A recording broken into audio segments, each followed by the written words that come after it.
The Wall, a project stuck between reality and myths. The debates and controversies around it do not subside in a country that has been fighting for its own survival for more than 12 years. People still make ironic remarks about the wall. It has been reduced to the image of a fence, a mesh, and even a grill grate that can only protect against wild boars, but not the country. It's time to set the record straight. In this video, we will reveal the truth, show the facts, and present the evidence. You will see what really happened with the project. What is the role of Russian propaganda? Who made the decisions inside the country? We will tell you how borders are protected in Europe. And you will see how they not only tried, but perhaps even managed to deceive you. Our exclusive investigation on a topic that others will never dare to cover. Stay with us. The truth makes us stronger. Ukraine announced its intention to fortify its border with Russia in September 2014. Thank you for watching. I have made the decision to build a state border. The then head of Putin's administration, Serhiy Ivanov, stated the same day, "The wall will make it impossible to restore any relations with the Russian Federation." Moscow was irritated. Maidan had won. Kyiv wants to join NATO and is dividing the Slavic people with a border. From Kyiv, the Kremlin's reaction seemed absurd. Russia had already annexed Crimea. Its saboteurs invaded sovereign territory, captured Sloviansk, and later Donetsk and Luhansk. How could anyone talk about restoring relations? Moscow was making threats. If its threats were ignored, it would retaliate. News archives show that criticism of the project began literally with the phrase, "I made the decision to build," and probably the first bulldozers hadn't even made it to the site yet. What Moscow couldn't say officially was revealed by Russian propaganda. The Kremlin's media outlet, Radio Sputnik, quickly claimed the new Kyiv authorities were openly creating a border and severing brotherly ties with Russia. And they are building a wall on the Russian-Ukrainian border, which doesn't play a military defensive role at all, but rather an ideological one, and is meant to divide the Slavic peoples. Arguments and facts commented. The country is barely making ends meet, and yet they're building a border. They're building a border instead of providing heat and electricity. Moscow took the construction of the border hard and did not hide it. And back in 2005, Putin called the collapse of the USSR the greatest geopolitical catastrophe. The Russian dictator published pseudo-historical essays about that so-called one people on the official Kremlin website, while Ukrainians were preparing to dig trenches and build fences. Unprecedented audacity and madness to openly challenge Russia, which possessed military arsenals to rival all of NATO. How did Russia react? We will talk about that next. But first, let's answer the first question that is often debated in discussions about the wall. And could we have managed without it at the border? Until 2014, the border between Ukraine and Russia existed legally. But for the most part, it was not technically fortified. There was no talk of continuous control. Cattle grazed in the meadows and wild hares roamed around. These are photos from the State Border Guard Service. In them, you can see endless fields and no signs that Russia ends anywhere around here. Putin said so himself. The border of Russia never ended anywhere. That's why Moscow could act as if it were at home. They could freely move saboteurs and weapons and stage provocations. New groups of Gherkin's men threatened Ukrainian cities. They could infiltrate deeper, seize government offices and weapon arsenals, just as happened in Sloviansk. Recall that Gherkin said, "I was the one who actually pulled the trigger for the war. And if our squad hadn't crossed the border, in the end, everything would have ended up like it did in Kharkiv, like in Odessa." In Kharkiv and Odessa, which Gherkin mentioned, there were also Russians in the spring of 2014. They were brought in by buses through the porous border to provoke violent confrontations. More than 2,000 Russians arrived in the city on Saturday by buses from the Belgorod region.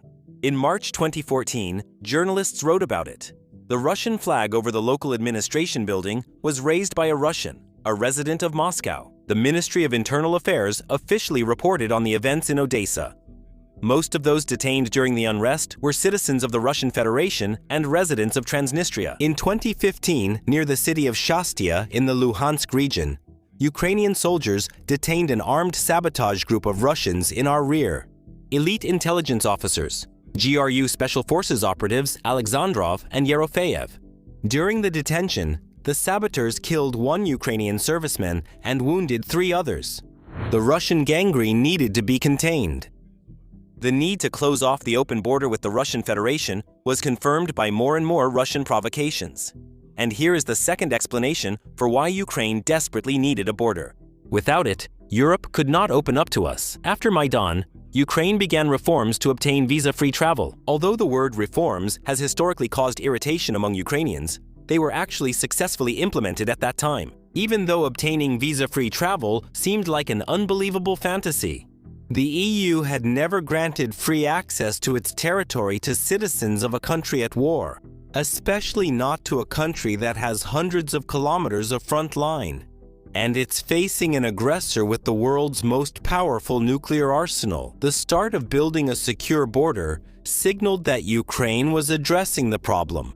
We are ensuring the security of the eastern borders of the European Union, of Europe as a whole, and of Ukraine. In the end, we did get visa-free travel in 2017.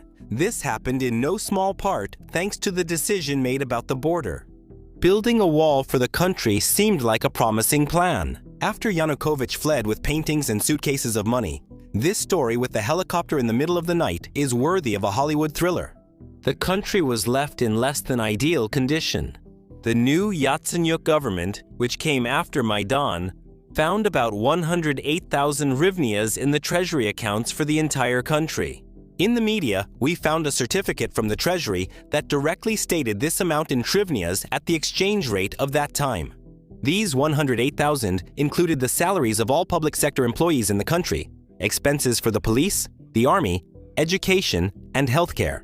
Despite everything, it was decided to build the security project based on existing capabilities. The Russian threat was a convincing argument. Critics of the wall constantly emphasize its imperfections, so persistently that it gives the impression the project was invented by amateurs and crudely sketched out on the fly. After hearing such opinions, we started to investigate what it really is.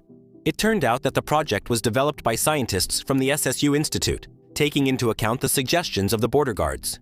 Responsibility for organizing, managing, and the outcome of the construction was assigned to the State Border Guard Service, meaning the project was developed entirely by reputable organizations from specialized scientific institutions. We consider the question of the project's quality settled. In addition to the well-known chain-link fence, the project included electronic alarm systems, a control and tracking strip, an earthen ditch and rampart, fortifications, towers, access roads, as well as mobile and stationary weapon stations.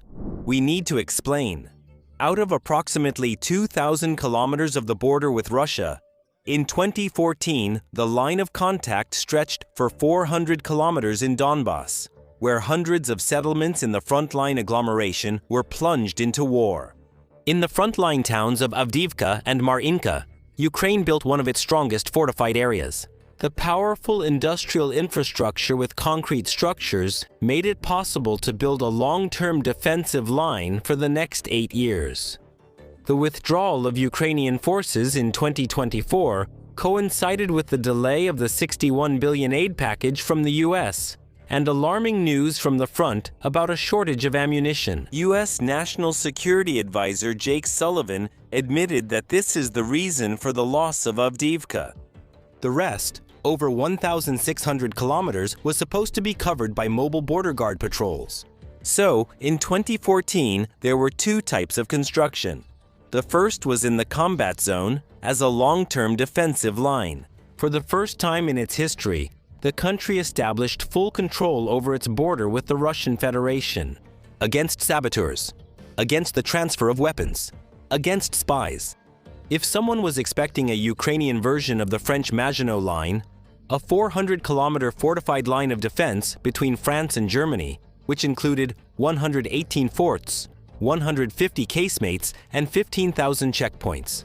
That would be naive. And not only because of the prohibitive cost, but also because the nature of modern warfare, and the following events will prove this, has changed drastically compared to the last century. Modern combat involves deep strikes, drones, missiles, and maneuvers that allow bypassing static fortifications.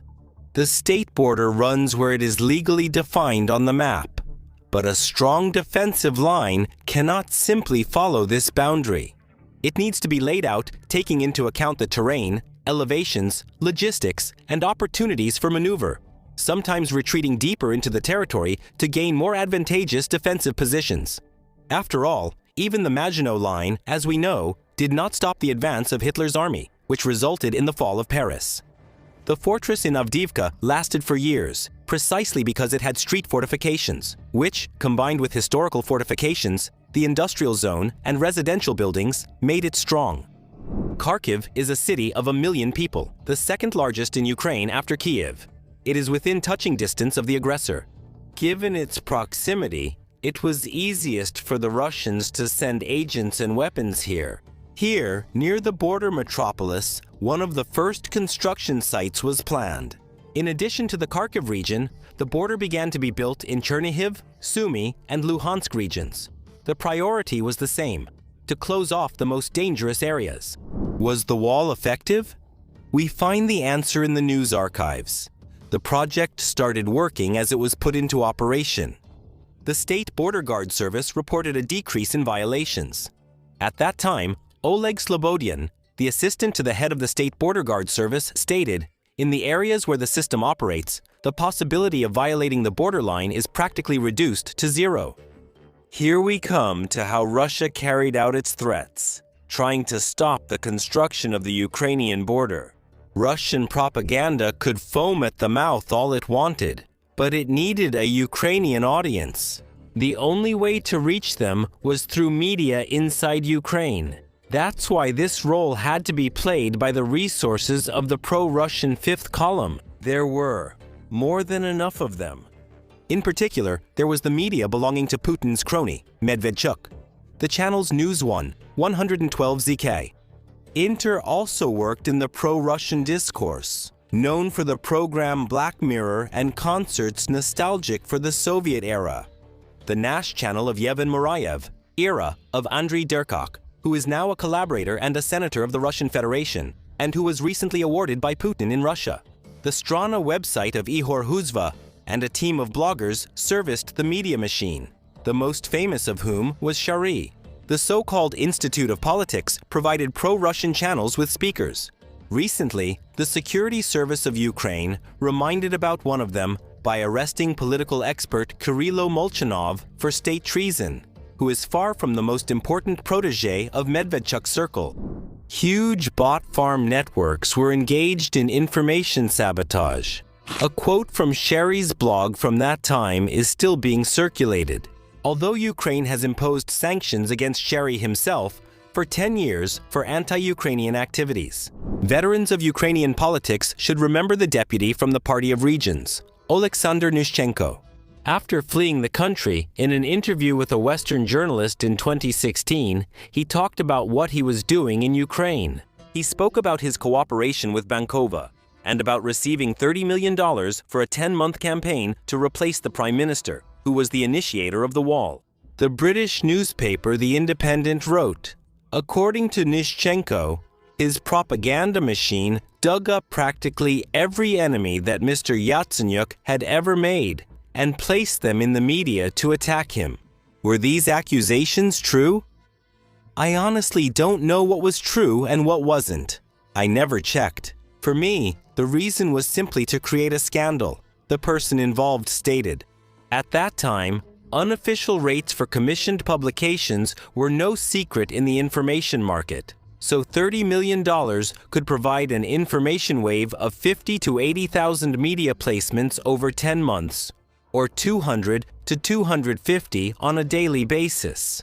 As a result, Russian propaganda imposed a suicidal mindset on Ukrainians, denying the need for a fortified border. The wall became associated with something absurd. inappropriate, and unnecessary. The Russians' goal was achieved. The Russians and opponents fully took advantage of probably the most vulnerable aspect of the project, namely its name. Where is the wall? They raised questions on pro-Russian outlets and showed a fence made of chain-link mesh, as if to say, there is no wall at all. It was specifically Russian propaganda in their own backyards that spread Nadia Savchenko's comment from Medvedchuk's News One about the grill grate. It was hard to counter that. Explaining that the border is not just a fence, but a whole complex of engineering structures where each element serves a separate purpose is too complicated. And complicated explanations always lose to simple ones. The wall is electronic surveillance. It's combat modules. The fence itself should be considered together with the anti-vehicle ditch. The ditch is designed to prevent mechanized intrusion. The fence is meant to stop attempts to cross on foot to enter the sovereign territory of Ukraine. The fence and the ditch serve the same purpose. Together, this forms the wall. Let's state the facts. Construction lasted for 7 years, and the total cost of the project was 2.5 billion hryvnias. The figure sharply contrasts with the amount circulating in the public discourse. One of the most common versions is 7.5 billion hryvnias. This is not true. From the beginning of construction until the resignation in April 2016, the Yatsenyuk government allocated 422 million hryvnias to launch the project. By the way, this addresses the claim often made against the former prime minister that he supposedly spent billions on construction. No, that's not true. Only 17% of the allocated funds were during Yatsenyuk's premiership. The remaining 83% of the funding was provided by the following governments: Roizman, Honcharuk, and Shmyhel. Government agencies' statements may have caused the confusion with the numbers. They published different information considering that construction along the border was planned to continue on new sections. Moreover, Prime Minister Yatsenyuk's government reduced the project's cost to a quarter of its original value. In the end, here is how the construction expenses were distributed by year according to the State Border Guard Service of Ukraine. 2015, 400 million hryvnias. 2016, 200 million hryvnias. 2017, 200 million hryvnias. 2018, 500 million hryvnias. 2019, 400 million hryvnias. 2020, 400 million hryvnias. 2021, 337.7 million hryvnias. After the first 2 years of the project's implementation, subsequent governments lost interest in continuing it. They continued to work on it because no one questioned the need to fortify the border. But a massive smear campaign made the government initiative extremely unpopular. Successors reluctantly allocated funds, understanding that the wall would not earn them political points. So after the resignation of the government that started the project, the work dragged on for more than 5 years. A clear example of how discrediting can paralyze strategic security projects within a country, when the authorities try to distance themselves from unpopular decisions that do not translate into high approval ratings. The head of the Eastern Regional Directorate of the State Border Guard Service, Major General Serhiy Bedilo, suggested in an interview with journalists, over time and with the change of government teams, it began to seem that Russia would not go any further. There was no need to spend money on an expensive project. In addition, there were increasing accusations of corruption during the implementation of the project. In response to them, Prime Minister Yatsenyuk himself publicly initiated an investigation and stated that those responsible must be punished. As for Yatsenyuk himself, among the archived court cases, we found one very interesting case. The court decision in the case against Ole Soskin declared false the statements that the former prime minister was involved in abuses related to the wall, which ultimately, legally, puts an end to such accusations. Earlier, the head of the Anti-Corruption Prosecutor's Office, Nazar Kolodnitsky, also stated that Yatsenyuk was not involved in any abuses. And it should be emphasized, despite loud accusations of embezzlement by contractors, builders, or border guards, there is still no court decision that legally confirms this. Therefore, Talks about corruption are mostly media headlines and political statements. And here is the debunking of yet another major myth about the wall. In 2021, the State Border Guard Service made an official announcement about the completion of the project. This answers the question, does the wall exist or not? It is officially documented to exist. But hundreds of kilometers of the border outside the project still needed to be built. The border with Belarus also needed to be reinforced, and that's an additional 1,050 kilometers. To completely seal the border with the Russian aggressor and its Belarusian satellite, it was necessary to implement about 7 or 8 more similar wall projects. After the 2019 elections, the new government team initiated a large-scale construction project to repair roads and other infrastructure facilities. According to open data, in 2021 alone, 178 billion hryvnias were allocated to this program, which was 40% more than defense spending. The consolidated military budget amounted to 128 billion hryvnias. Despite the enormous budgets in the program, securing the border was ignored. 4 months before the full-scale war, the authorities were forced to come to their senses. The Lukashenko regime in Belarus directed flows of imported migrants to the border with Poland, blackmailing the EU and creating a threat to Ukraine. Kyiv officially stated the risks of similar provocations on the Ukrainian-Belarusian border. Minister of Internal Affairs Denis Monastyrsky in November 2021 requested 17 billion hryvnias from the parliament for a smart border with functions to protect against sabotage and reconnaissance groups, combat smuggling, and illegal migration. The description of the fortifications, fence, mesh, barbed wire, and anti-vehicle ditch repeated the characteristics of the wall project from 2014, and it was about construction with the same set of elements. The first photos on January 22, 2022 from the border with Belarus showed a more modest scale. Coils of barbed wire were attached to posts. In the 10th month of the invasion, in the story of the United Marathon on November 11, 2022, the coordinator of the big construction, Kirilo Timoshenko, showed journalists the first 3 kilometers of the fence in Volyn. A noticeable difference was the use of concrete slabs instead of chain-link fencing. He stated that this was no longer the same fence as before, trying to present himself in a better light compared to his predecessors. This sounded blatantly hypocritical.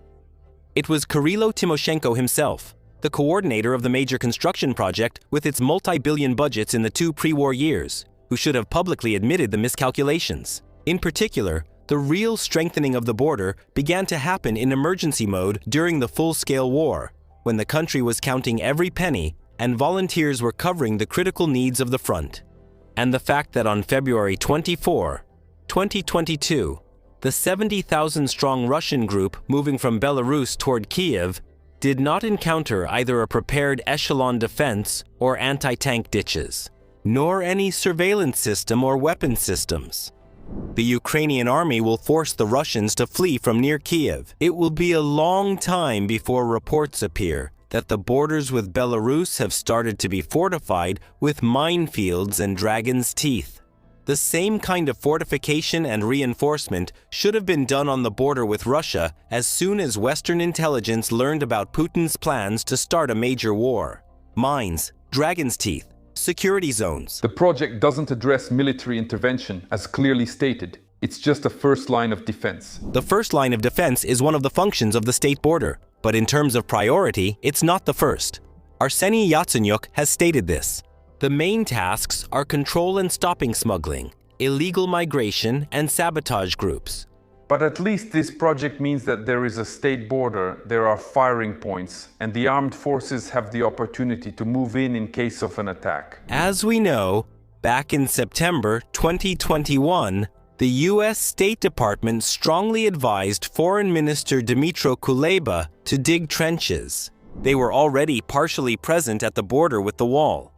There could have been more of them if the border had continued to be built instead of being boycotted. The reinforcement of existing structures was ignored, despite warnings about the buildup of troops on the Russian side at the end of 2021. If the wall is a defensive project, was it supposed to stop Russian tanks? Before the start of Russia's full-scale aggression, the wall should have been handed over from the border guards to the military command to be included in the defense plan.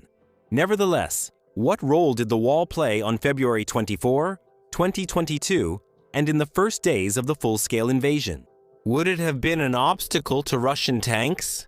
Let's discuss another hot topic that deserves its own conversation. We looked for evidence, videos, and photos of how Russian equipment tries to overcome engineering fortifications at the border.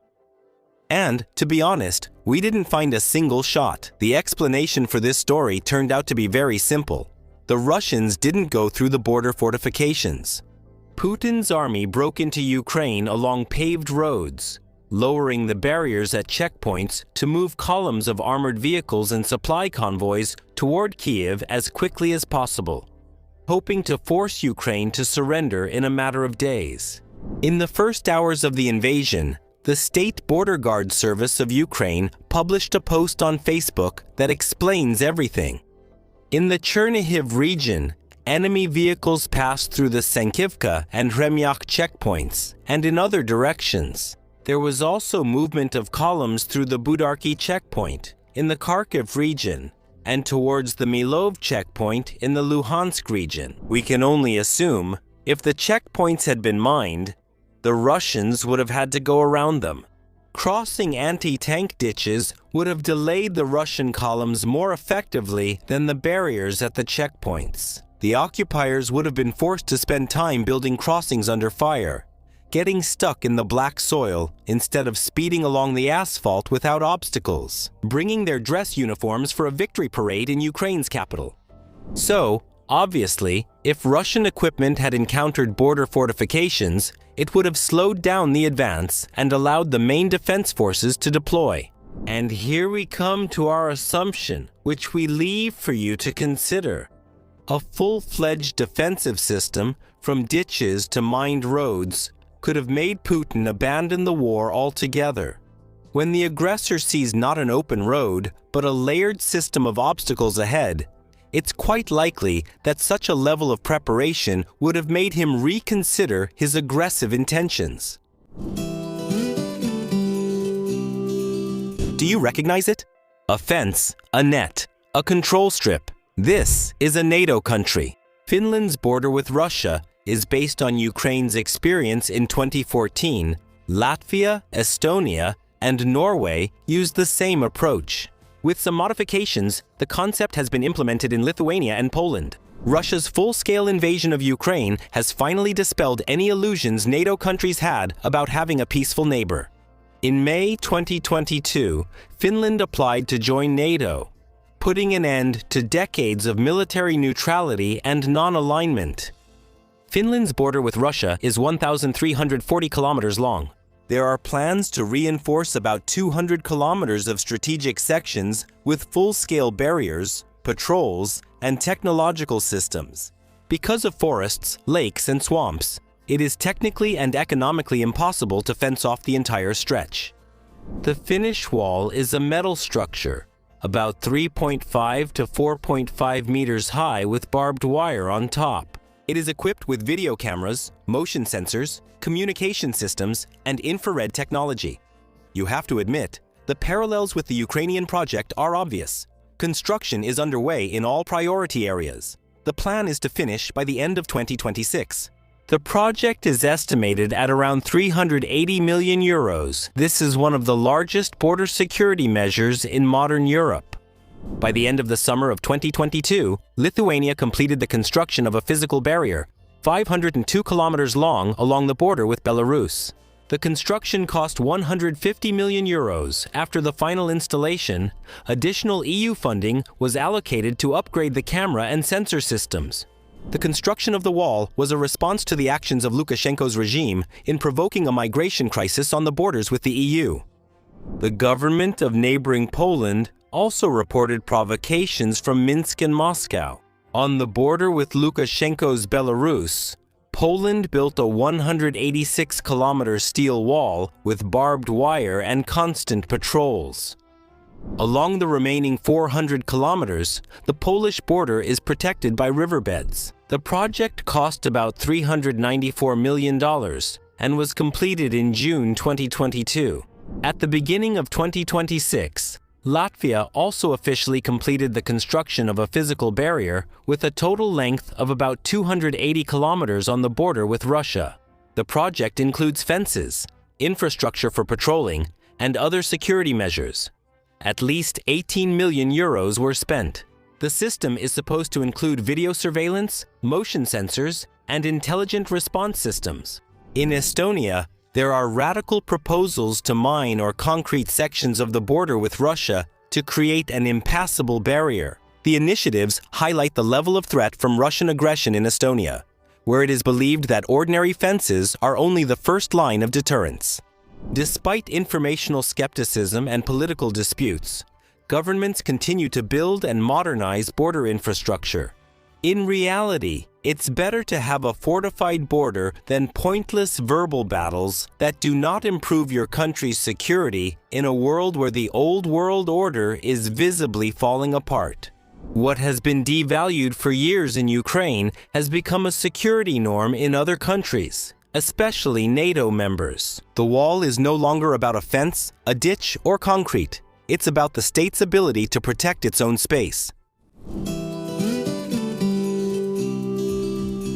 Now we're going to walk on thin ice, risking criticism. Any calculations regarding different times, service costs, and materials cannot claim to be 100% accurate. For example, adjustments for inflation, exchange rates, or rising fuel prices matter. Nevertheless, we want to show, at least approximately, how much it costs to build 1 kilometer of a fortified border in different NATO countries bordering Russia and Belarus, compared to Ukraine. Yatsenyuk's Ukrainian wall is 400 kilometers of anti-vehicle ditches. At the same time, there are 332 kilometers of lateral roads, 149 crossings, and so on. Metal barriers, including the fence, extend for a total length of 160 kilometers. The total cost of the entire project at the time of its completion, converted to dollars, is approximately 100 million, or as we mentioned earlier, 2.5 billion hryvnias. Thus, we calculate that 1 kilometer of the Ukrainian border, including equipment, towers, and combat modules, cost from $250,000 to $300,000. For comparison, Poland is currently building a modern fortified border at a cost of $1.9 million per kilometer. $1.9 million. The figures for Finland are absolutely comparable to those of Poland. That is, 2 NATO countries each spent almost $2 million per kilometer of their own border. We won't find any other country in Europe that has built its own border security for such relatively modest amounts as were spent on the wall. None of these countries is as unfortunate as having 3,000 kilometers of border with 2 allied dictators at once, namely Putin and Lukashenko. After Ukraine, Finland faced the same geographical misfortune. There, the shared borders with the dictatorial regime are a little over 1,300 kilometers, while the Poles have 600 kilometers. Norway is the luckiest in this regard, with a border length of about 200 kilometers, although even that is enough to not feel safe. So, building the border is one of the biggest challenges, which has become a huge burden for Ukraine, which after the war will have to rebuild itself. And this is another reason why Ukraine should become part of the European and transatlantic security space. Why should we join the EU and NATO? In that case, the issue of security on the eastern and northern borders of Western civilization will become a matter of collective responsibility. Therefore, the construction of the border will take place with the help of allied countries. The Ukrainian Association of Developers has already presented a military fortification project based on real combat experience. An engineering structure with a length of 2 kilometers has been completed in the eastern sector. The system includes 12 underground facilities. They are connected by connecting passageways and made of corrugated steel, taking into account modern protection requirements. The project was implemented at the request of one of the Defense Forces units. The association acted as a full-fledged project office, from selecting contractors and analyzing estimates to optimizing costs and technical solutions. As a result, a comprehensive document was created with load calculations, drawings, layouts, and requirements. This is not a template for the whole country, but it is a model that can be scaled and adapted to different sections of the border, types of terrain, and the tasks of specific units. That is, the engineering logic has already been tested in real-life conditions. The concept exists, the technical solution has been developed, and the pilot has been implemented. The state needs to make a political decision, provide funding, and systematically scale up the already prepared model that has passed practical testing. Thank you. The recurring returns to the wall topic on social media, in the media, and among journalists show how deeply the toxicity toward the project was instigated. Russian propaganda has successfully used the framing technique. Framing is the expectation of Ukrainians to see the wall as a literal wall, like the Chinese one, for example, a misunderstanding of the name which meant a broader context. Distancing from aggressive imperial Russia, a misunderstanding of the wall as an element of the European rampart from the Baltic to the Black Sea, which NATO countries are building on their territories. Norway, Finland, Estonia, Latvia, Lithuania, Poland. This is a wall in the geopolitical dimension between two worlds, the space of democracy and barbaric despotism, between civilization and anti-civilization. And at the same time, it is undoubtedly a state border. However, the significance of the project as the northeastern and eastern frontier of European civilization has been well understood in Moscow. That is why the Kremlin turned its propaganda machine against it. And on those, Putin's regime does not skimp, spending from $1 to $1.5 billion every year. In 2025, this amount was about $1.6 billion. For 2026, the Kremlin allocated almost $1.8 billion. And this means that there will be even more informational influence. Russian bot farms continue to use the wall as a narrative in their manuals, which is successfully taking root in Ukrainian social networks. The border with Russia and Belarus had to be built. What engineering solutions are now being applied, what innovations are being used, considering the development of drones and new military strategies, this information is a matter for military specialists and is not being disclosed in detail at this time. However, now the cost of fortifying the border is far more than $250,000 per kilometer, as it was during the first stage. And it ranges from $1 million per kilometer, which is comparable to the expenses of other countries that border Russia and Belarus. There is no doubt, the border will once again become the target of Russian information operations. So lessons should be learned, and everyone should remember their own wall. Technical thinking against the fakes that Russia throws into Ukraine. Friends, we have an ambitious goal to reach 200,000 subscribers on the channel by the end of 2026. You might be watching us for a long time and not even realize that you haven't subscribed. Subscribe to our channel and tell your relatives and friends about it. Also, give us a like and leave a comment under this video. We thank all our donors, patrons, and sponsors on YouTube.